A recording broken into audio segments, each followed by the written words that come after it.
Adam here from the Walser Automotive Group, and what I want to do today is show you the updates from the 2023 Hyundai Elantra to the all-new 2024 Hyundai Elantra. So we'll look at the interior, the exterior, and then go over some of the big updates that happened for the new model year.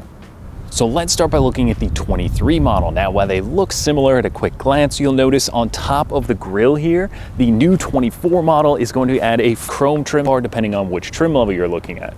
Now, this one I have here is the SEL, so you can see there's chrome trim that goes around, as well the LED lights continue into the headlight design.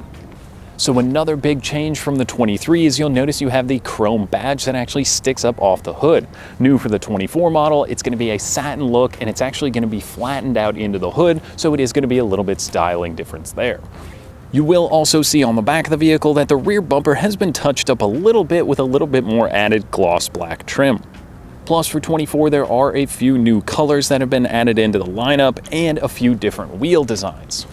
So with the SEL we have here today, this is the 24, and you can see these cool new wheels that are added to this model.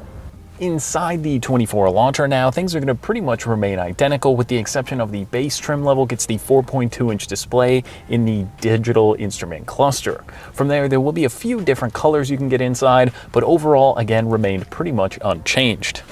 So one thing that did change in standard on all models would be the rear airbag is going to be a little bit different, and now you're going to have haptic feedback through the steering wheel for safety alerts like blind spot monitoring. So this is the SEL, and the 10.25-inch display is now going to be standard no matter which SEL you're looking at, which is a pretty cool upgrade for this interior. So if you're looking at the higher trim levels, whether that's the N-Line or the Limited, that will now come with the Bose sound system as standard, which is a very nice upgrade. Plus, every single Elantra is going to get USB-C charging with additional plugs. One other thing that's pretty cool is that you also have the option to use your phone as a key on some of the trim levels.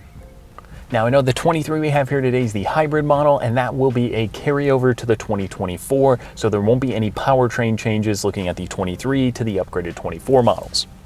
So overall, it's going to look pretty similar, but there's just a few modernizing or a cool change, whether it's the SEL or the Limited model, so there's a lot of good stuff to look forward to in the 24 model.